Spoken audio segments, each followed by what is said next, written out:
Assalamualaikum warahmatullahi wabarakatuh. Bismillahirrahmanirrahim. Alhamdulillah wassalatu wassalamu ala Rasulillah wa ala alihi washabihi wa mawala. Bapak-bapak, ibu yang hadir yang dirahmati Allah, kita buka wajah kita dengan bacaan surah Al-Fatihah. Ila hadratin Nabi Mustafa Muhammadin sallallahu alaihi wasallam wa ala alihi washabihi wa ikafatil anbiya'i wal mursalin wa li abaina wa ummatina wa syakhina wa li jami'il muslimin wal mu'minin. Imam Tajidin bin Atas karena dengan menjadi kebenaran semua sidang dan Al-Fatihah. Bismillahirrahmanirrahim. Alhamdulillahirabbil alamin arrahmanir rahim maliki yaumiddin. Iyyaka na'budu wa iyyaka nasta'in ihdinas siratal mustaqim. Siratal ladzina an'amta 'alaihim ghairil maghdubi 'alaihim waladdallin. اللهم اجعلنا حكمتك ومشيئتك اللهم زدنا علما وارزقنا. Bismillahirrahmanirrahim. Am kaifa yarju an yafhama daqaiqal asrari wa huwa lam yatub min afawati. Atau bagaimana pula diharapkan memahami akan segala yang seni-seni yang sangat halus tentang rahasia keuangan, padahal sedangkan dia belum lagi taubat daripada segala tergelincir kesalahannya. Apalagi tidak beradab dengan bagus, memahami rahasia-rahasia Allah yang sangat halus. Kalau kita masih tergelincir dalam kesalahan, syirik, beradab pada benda, beradab pada diri, merasa banyak beramal, merasa bagus, merasa ini dan itu. Ini kalau enggak kita keluar dari diri, jangan diharap kita bisa beradab pada Allah.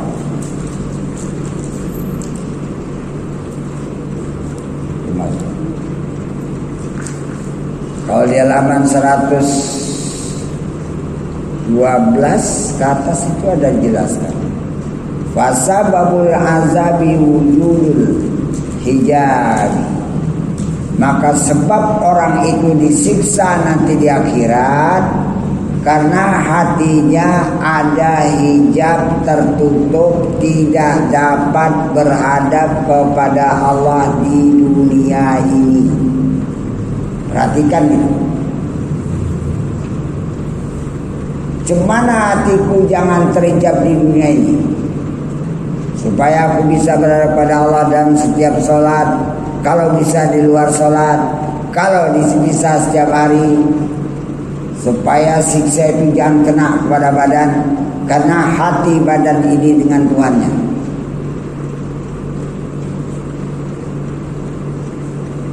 Ini diantaranya yang disebutkan di sini adalah bagaimana pula kita dapat memahami rahasia Tuhan yang sangat halus, sedangkan kita masih terus tergelincir dalam kesalahan-kesalahan.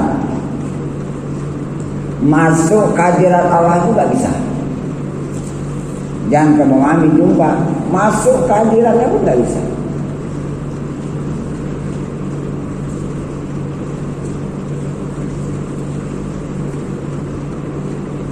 Amal ini kalau kita kaji secara ringkas ya, dia ada 3 tahap. Yang pertama, amal yang berbentuk peraturan cara bacaan-bacaan. Itulah segala rukun, segala yang sunat, segala bacaan. Itu zahir, itu syariat. Sedangkan ini pun jangan salah. Macam mana sholatku betul berdirinya, rukuhnya, i'tidalnya, sujudnya, duduk antara 2 sujudnya, tahiyatnya dan salamnya. Macam mana bacaanku mulai dari Allahu Akbar sampai salam. Mengiringilah doa iftitah, mengiringilah Al-Fatihah, surat dan seterusnya. Jangan salah. Saya perhatikan Allahu Akbar. Itu lamnya jangan tersentuh di ha. Jangan Allah, nggak boleh. Allahu Akbar, jangan tersentuh.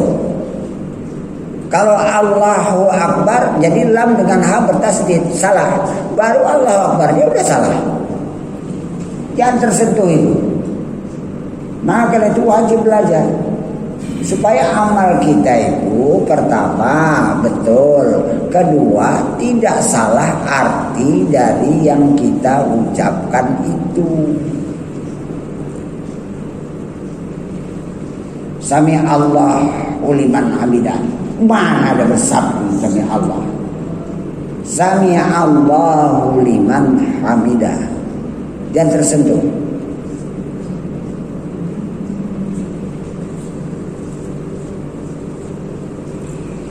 Ya, itu baru bacaan ya. Wajib ngaji supaya amal kita itu nggak salah. Amal tanpa ilmu ditolak.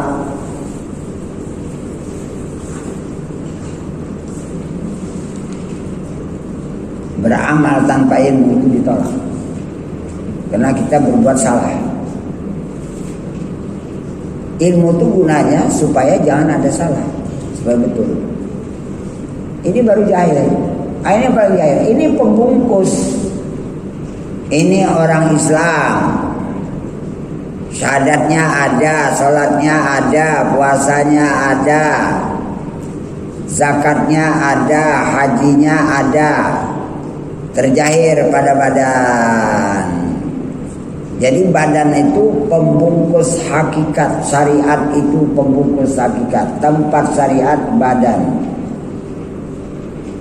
Sekarang yang dibungkus ini punya kualitas apa enggak? Nah, hati yang beramal pada badan itu baru diperiksa lagi.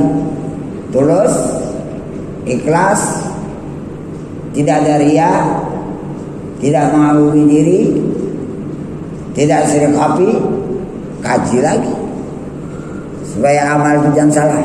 Batin. Ini udah dua. Supaya amal kita itu dia bermakna, ada nilai, ada bagus. Secara zahir bagus, secara batin pun bagus. Ini masih pertengahan lah. Belum sampai pada tingkat akhir. Dan akhir mana? Hakikat. Hakikatku ya Allah, nggak ada wujudku. Hakikat yang ada cuma engkau sendirian, engkau dosa, engkau ngatur alam, engkau ngatur badanku yang bersyariat ini. Syariat itu engkau punya, yang membuat badanku bersyariat ini pekerjaanmu. Terlaksana syariat pada badanku semata-mata karena karuniamu. Engkau bukakan hatiku yang bersyariat ini, terbuka hijab sehingga aku bisa beradab padamu waktu aku melakukan syariat. Ini yang terakhir. Kalau ini gak dapat, mahjub. Fasababul azabi wujudul hijabi. Sebab orang ini disiksa karena hatinya itu tidak dapat beradab pada Allah. Kalau enggak ada ayat fawailul musallin. Fawailul lil musallin, maka neraka wil, celaka, masuk neraka orang-orang yang melakukan sholat. Kenapa? Karena hatinya enggak bisa beradab pada Allah. Sahurnya itu perbaiki, masih ada umur. Sungguhi, masih ada waktu. Belajar, masih ada kesempatan. Jangan kita abaikan, kita udah dianggap hebat, dianggap wah aku banyak, masuk surga. Periksa kesalahan-kesalahan sedikit. Ujung daripada dikendaki, sehabis-habis kita nggak merasa berwujud sedikit pun, baru seterang-terangnya hak Allah itu menyatakan hak ketuhanannya yang meliputi pada wujud alam, meliputi pada diri kita dan segala makhluk, meliputi pada melihat, tahu, mendengar, meliputi pada segala perbuatan, termasuk perbuatan badan kita yang sholat itu. Cari ilmunya.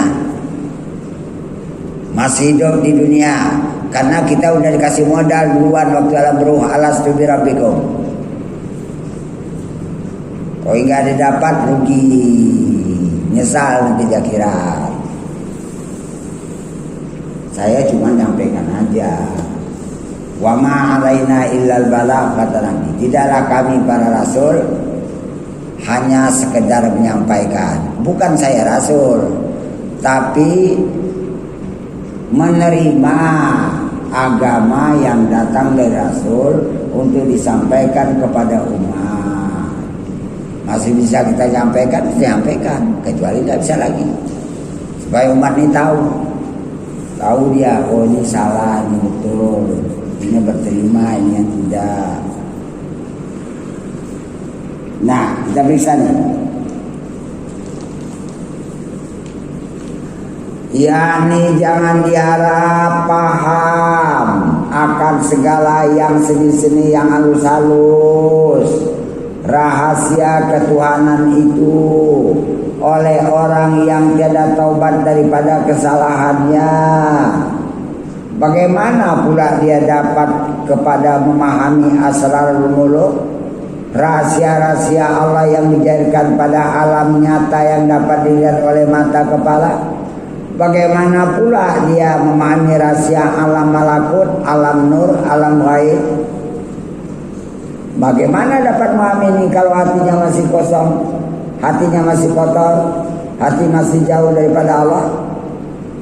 Orang yang turun daripada surga dulu ke tempat jaga, kepada bumi tempat lupa. Kalau dulu di surga awak nggak keluar-keluar, ya jumpa dengan Allah setiap saat. Tapi hikmah Allah itu membuat kita turun ke bumi ini untuk menentukan siapa yang berhasil dalam perjuangan, siapa yang kalah dalam perjuangan. Penggodanya adalah iblis dan anak buah tentara-tentaranya, setan-setannya.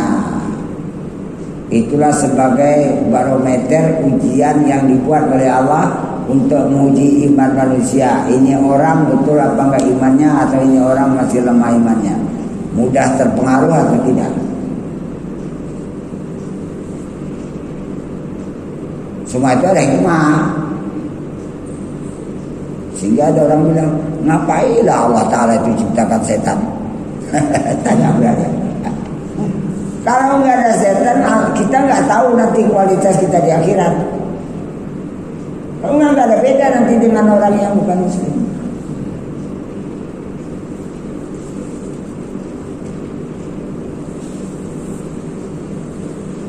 Ini di dunia ini, tempat bumi ini tempat, tempat lupa.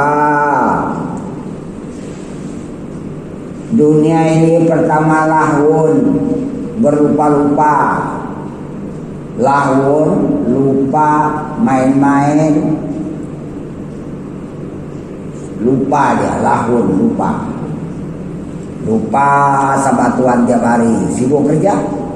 Lupa dengan Tuhan, sibuk dengan suatu.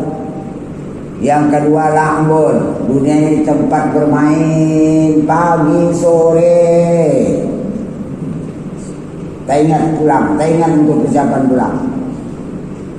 Yang ketiga takasrum fil amwal, berlomba-lomba untuk perbanyak harta, habis waktu, habis tenaga, habis duit, habis masa, peras otak, itu mana aku lebih mewah.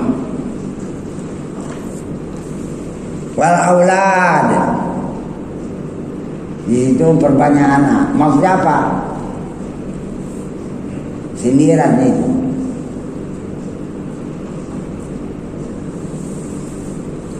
Singgah di warung ini, singgah di warung sana, itu maksudnya. Tabur sana sikit, tabur. Itu dunia. Antara ya. Bagaimana pula dia dapat memahami yang rahasia, sedangkan dia terus melakukan kesalahan. Orang yang masih ditawan oleh syahwat, selera nafsu, keinginan badannya, ditawan awak sama nafsu badan. Jangan kau pergi sama Tuhan, sini aja. Itu maka keluar dari diri, supaya diri yang bernafsu ini di bawah kekuasaan Allah. Setelah kita masuk ke dalam ajaran Allah, baru dikatakan aku berlindung dengan Allah dari setan yang kena lontar rajam laknat. Karena yang bisa diganggu oleh setan itu kita masih ada di diri. Di diri itu ada nafsu. Nafsu ini lahan operasionalnya. Coba kata kita kira udah keluar dari diri. Diri itu dalam kekuasaan Allah. Siapa yang berani ganggu? Setan itu gak berani. Itu maka isyarat a'udzubillah itu cuma makainya ini ya. Bukan hanya ucapan a'udzubillah, a'udzubillah, a'udzubillah. Bukan itu. Praktek a'udzubillah itu macam mana? Bukan asal kita ucapkan a'udzubillah kita udah berlindung pada Allah, enggak. Kalau masih akunya timbul belum. Allah yang berwujud sekarang ini, di ruangan ini, di alam ini. Kau mana? Aku udah berlindung. Aku gak punya wujud. Itu badan? Walah, badan kan sari dari tanah. Tanah kan bumi, bumi itu kan alam. Ini kan udah lepas. Nah, kaunya mana? Aku berlindung lah di dalam pesan Allah. Baru betul. Bukan payah makanya, cuman menyungguhinya itu lama dia sikit. 10 tahun, 20 tahun, 30 tahun, 40 tahun, 50 tahun, lama-lama kuat. Terus dia bersama dengan Allah dalam setiap saat. Kalau nggak dilatih gimana? Masih untung kita bisa jumpa. Kalau di Kalimantan nggak ada. Ada orang dari Kalimantan datang ke rumah? Tak ada. Seluruh pengajian tauhid tasawuf datanginya sampai ke Martapura, sampai tempat apa namanya yang walilah kumpul sampai terkenal jarinya. Ada praktik di sana dengan perjalanan hati bisa panah? Nggak ada, cuma cerita aja. Kalau di sini kami nggak mau yang kayak gini. Harus ada tuntas, jelas dia. Mana yang kata sampai kepada Allah, mana yang belum sampai, harus jelas. Makanya itu kesempatan yang sangat berharga ini jangan disia-siakan. Tadi batuan kita, man rabbuka tak terjawab ini nanti. Bukan dengan mulut jawabnya. Kehadiran Tuhan itu terbawa dalam kubur. Ya. Dan kata Syekh Sadzali radhiyallahu an, bermula bersahabat beserta Allah, kepingin terus beserta Allah, kepingin. Kalau bisa jangan lupa-lupa lagi. Yaitu pertama, syaratnya perjalanannya harus dilaksanakan, yaitu dengan meninggalkan segala syahwat selera nafsu. Mana aku meninggalkannya ini? Keluar dari diri. Keluar dari diri. Latih kita keluar dari diri setiap saat. Kalau kepingin makan itu nanti dari Allah datangnya, bukan saya nafsu. Tapi keluar dari diri itu nyata, terpisah dengan diri ini. Inna karena ilmu urusan ada musiki mengatakan, "Kullukum syirkun khafiyun wa la yazalu tauhidu illa kharaja min nafsi." Setiap kamu itu terus berada dalam keadaan syirik khafi dan tak jelas tauhidnya kecuali dia sudah bisa keluar dari dirinya. Nah, praktek keluar dari diri itu gimana? Di situ letaknya tawakal atau tidak. Kalau dia keluar dari diri, dirinya itu dipulangkan dengan urusan Allah, namanya tawakal. Kalau sudah tawakal bagaimana? Wa may yatawakkal 'ala Allah fa huwa hasbuh. Baru ada jaminan kedua. Siapa yang benar dalam tawakal, praktek tawakal penyerahan itu betul, dia dijamin oleh Allah. Mari, kau serahkan diri sama aku ya? Iya, mari aku jamin. Aku pelihara. Kau jangan masuk lagi mari. Dan dirimu ini aku yang urus. Berarti di kita itu bertuhan.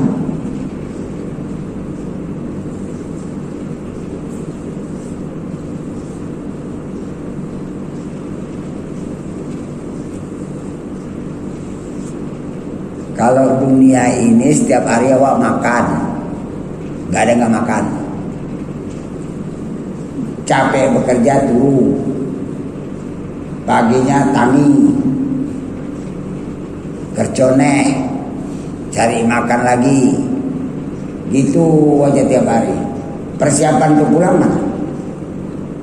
Kembali pada Tuhan, badan kita terpisah, dunia kita terpisah, kehidupan dunia kita pisahkan, mana pulang pada Tuhan? Kalau nggak tahu jalan.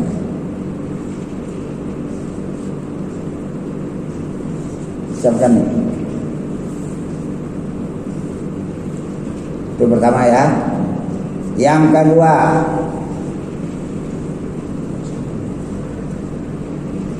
karena diterangkan sini, dan tiada sampai hamba itu kepada tuannya kalau dia masih beserta syahwat selera nafsunya daripada segala syahwatnya, dan juga meninggalkan iradatnya. Waduh, jangan kemauan hawa, pasrahkan di dalam kemauan kehendak Allah. Ya Allah, aku tawakal kehadiranmu. Engkau yang memaui, engkau yang menghendaki apa yang terjadi pada diriku. Aku tidak lagi mentadbir diriku, aku enggak lagi mengikhtiarkan diriku. Diriku ini di dalam tadbirmu, dalam ikhtiarmu. Aku cukupkan tadbir dan ikhtiarmu saja terhadap diriku, karena aku yakin sebaik-baiknya mengatur, mentadbir, yang menghendaki pada diriku cuma engkau saja. Dah aman, gak yang pikir. Per detik kita lalui takdir sampai 1 menit. Per menit kita lalui takdir sampai 1 jam.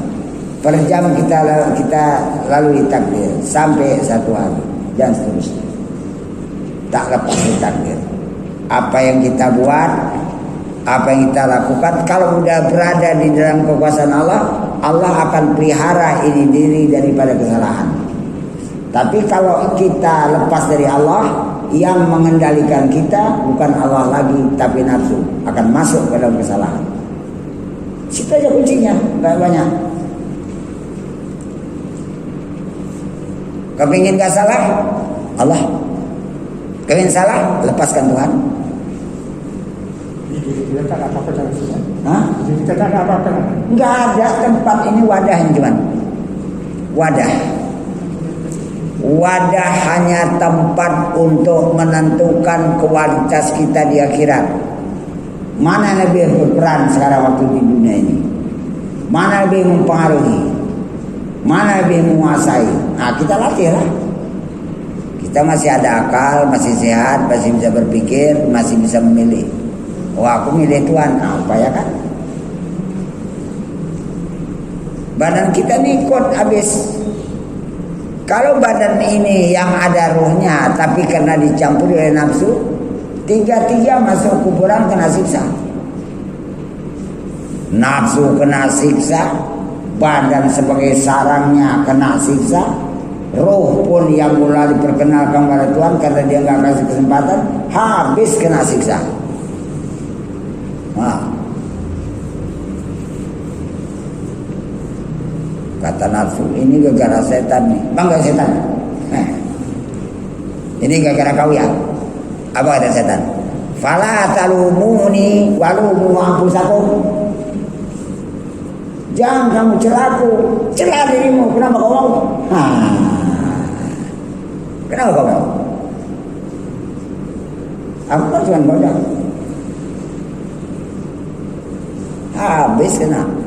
Sampai mana tuh? Sampai tiupan sangkakala pertama. Bayangkan kita disiksa di kuburan. Kalau dapat Allah, kuburan kita itu raudatan min riyadil jannah. taman daripada dibuat adalah taman surga. Kalau enggak, operatan min ufarinar, satu lubang daripada berapa lubang neraka. Alhamdulillah.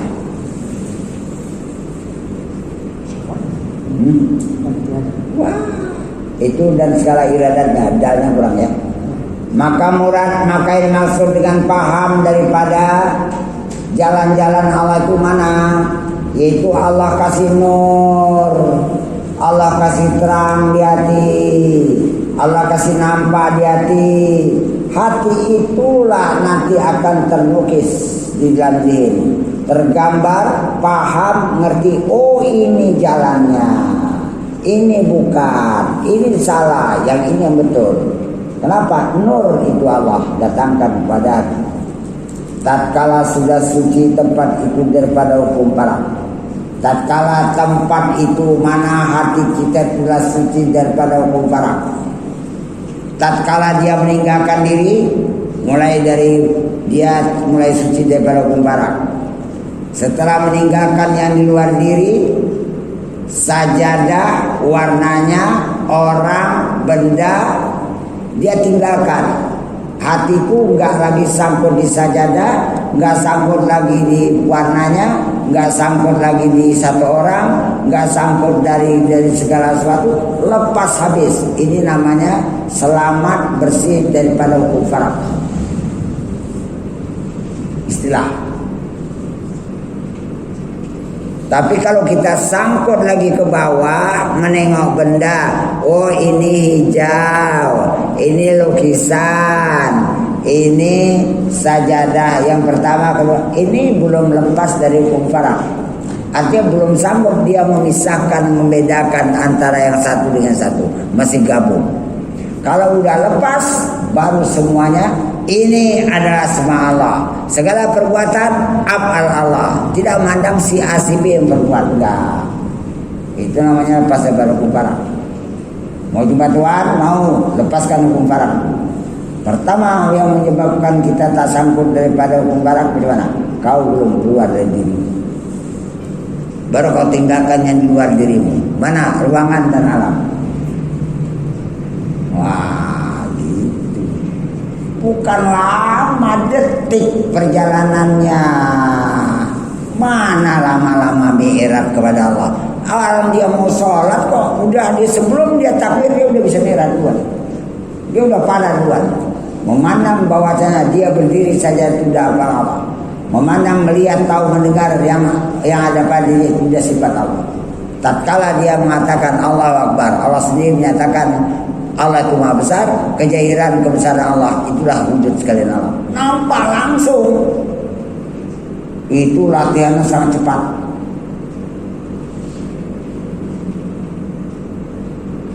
Jangan ngesot, jangan merangkak.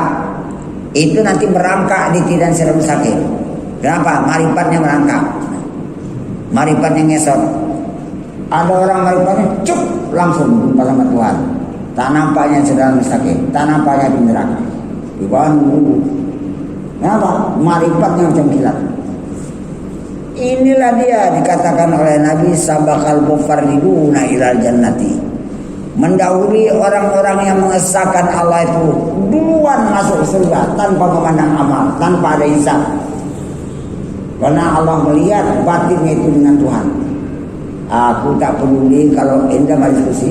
Kalau kau tengok batinnya dengan aku masukkan ke surga, jumpa sama aku nggak peduli amalnya yang duluan itu. Aku nggak pandang lagi.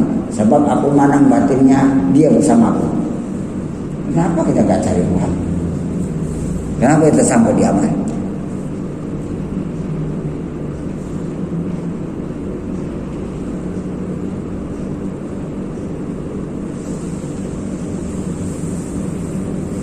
Pertemuan kita masih ada kesempatan. Asal bisa saya bangun, bisa saya berjalan, mata masih melek, berarti masih sehat itu. Tiba-tiba saya geletak dengan tidur itu nggak bisa lagi. Kenapa nggak ada kesempatan? Jangan habiskan waktu sia-sia. Sangat mahal. Berhadap pada Allah itu sangat mahal nilainya, sangat menentukan waktu sakaratul maut, sangat menentukan waktu Israel mencabut nyawa. Persiapan kita pada Allah itu yang lebih kuat. Bukan Allah capek, itu cuma nama. Teruskan ya. Kalau dia selamat daripada makam Barak, masuk ke mana? Masuk kepada makam Jami. Apa dikata makam Jami? Aku enggak pedulilah seluruh perbuatan yang ada di alam itu, ku tengok perbuatan Allah, makam Jami. Aku enggak pedulilah seluruh makhluk yang diciptakan oleh Allah sangat banyak, itu kejayaan asma yang sangat banyak. Aku enggak pedulilah melihat, tahu, mendengar dan seterusnya, itu ada sifat Allah. Aku alhamdulillah wujud apa saja yang ada pada alam himpunannya satu, itulah makamul jami. Itu aja kejadian wujud Allah. Inilah dikatakan makamul jami, bahwa dia jumpa Tuhan. Itu namanya makamul jami. Makam menghimpunkan segala wujud, cuma satu wujud Allah. Menghimpunkan segala yang diciptakan sangat banyak, itu asma Allah. Menghimpunkan segala sifat, qudrat, iradat, ilmu ayat, cuma sifat Allah. Menghimpunkan segala perbuatan yang berlaku pada seluruh alam dan dirinya, cuma ada af'al, perbuatan qudrat Allah. Ini nama istilahnya masuk kepada maqamul jam'i, makam jamaah. Itu istilah tauhid.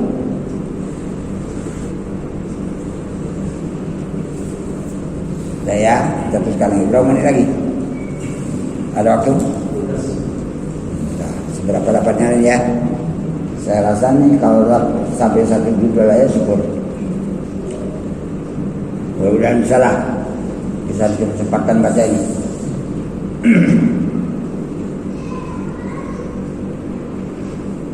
Yaitu yang dibangsakan kepadamu kalau makam Farak.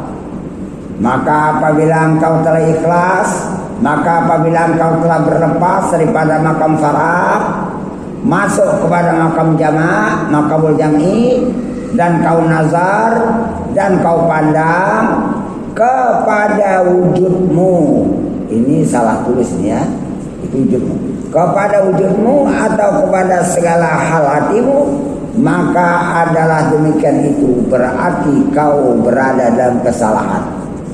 Selama kita memandang wujud aku, wujud benda, wujud sesuatu, selama kita memandang halku, hal hati, oh aku udah tawakal, aku udah syukur, aku udah sabar, aku udah syukur, salah, kau berada dalam kesalahan. Nggak ada itu Allah punya semua. Bisa dibilang ya? Oh, saya bilang lah. Berarti kita masih menetapkan suatu makam. Itu makam Farak. Berarti kita masih membeda-bedakan. Gak usah jalan-jalan menilai. Ini masih salah. Wah, kayak gini nih.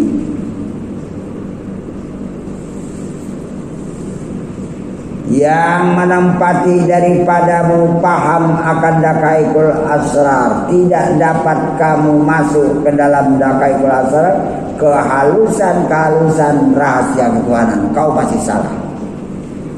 Salahnya bukan bikin dosa, enggak. Gara-gara memandang aja akunya itu masih ada, kau masih salah. Memandang kepada benda, orang, warna, kau masih salah. Kau belum dapat memahami rahasia ketuhanan. Sebab pandanganmu terhenti kepada yang menciptakan, bukan memandang kepada Allah yang menciptakan. Salahnya di situ.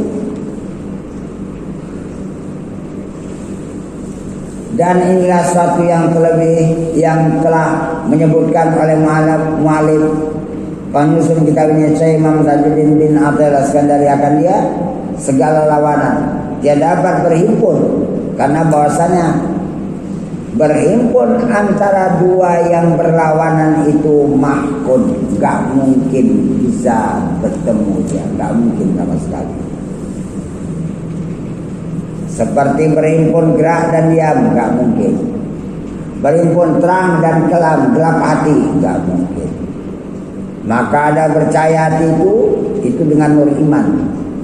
Yaitu berlawanan dengan bagi kelam gelap hati yang diperintahkan, yang diatur, yang dikuasai atasnya daripada cenderung mengikutkan, memandang pada suatu yang bukan Allah, namanya aghyar, dan masih berpegangnya atasnya, atas aghyar yang bukan Allah. Dan demikianlah yang tersebut itu berlawan-lawanan. Kepingin mau jumpa Allah, kepingin hilangkan alam di hatimu.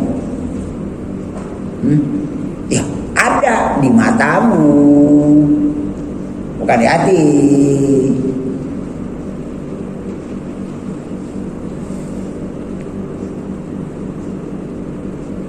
Karena pertemuan dengan di akhirat itu saya kutip sebaris saja ya. Waman alima yaqinan biuqui hazil asyai, dan barang siapa yakin akan terjadi ini sesuatu, mati,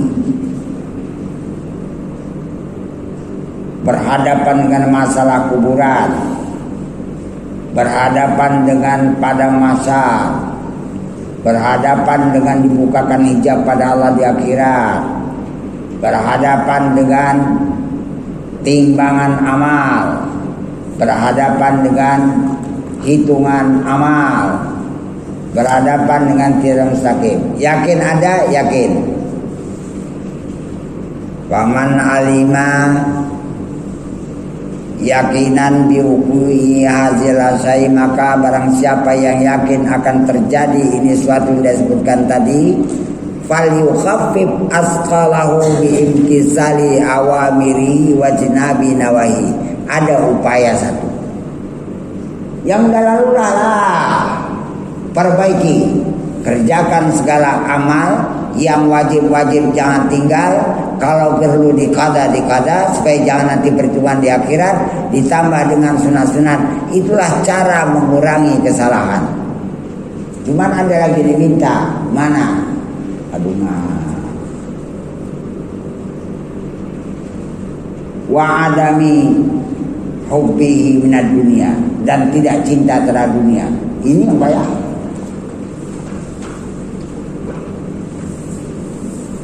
Tak ada cintanya pada dunia.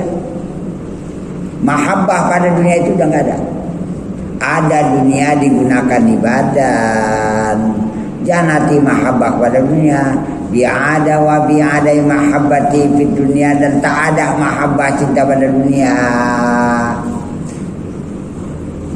Perbaiki, bisa ditebus, bisa.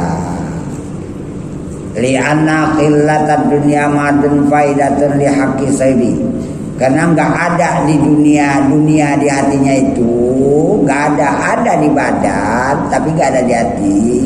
Itu mahdun faidatun, semata-mata sangat berfaedah li haqqi sahibi, bagi orang yang mau menempuh akan perjalanan akhirat. Apa gunanya lagi? Masih ada di dunia? Li'uluwi rutbatihi, untuk meningkatkan tinggi rutbah derajatnya di hadapan Tuhan. Dekat kepada Tuhan itu tinggi, namanya rutbah. Makin dekat kepada Tuhan, istilahnya dia makin tinggi kepada Tuhan. Tinggi itu figuratif, artinya derajat tinggi itu mendekati. Yang paling tinggi derajatnya adalah Allah.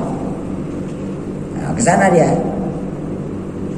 Meninggalkan yang rendah pada dunia, nafsu yang bukan Allah, itu dibangsakan pada rendah. Waziyadati masabati, dan supaya dapat menambah kebaikan-kebaikan dalam hal itu tidak sia-sia. Oh iyalah, amalku dari Allah mana akan sia-sia. Kalau amalku dari aku itu sia-sia. Amalku didorong oleh nafsu sia-sia. Ini enggak. Amalku itu datang dari Allah. Siapa pula yang bisa membatalkan amal Allah Ta'ala? Nah, cari jalannya, baru betul. Habis waktu ya?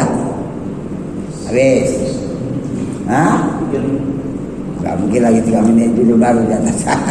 Selalu bertanya, tanya 3 menit. Jadi kok rendah dan tinggi Itu sama itu derajat. Kalau ke Allah itu namanya derajatnya tinggi. Kalau ke bawah, ke dunia, ke bendawi, kesenangan nafsu, itu dinilai derajatnya rendah. Hina jadinya. Sekian aja ya. Assalamualaikum warahmatullahi wabarakatuh.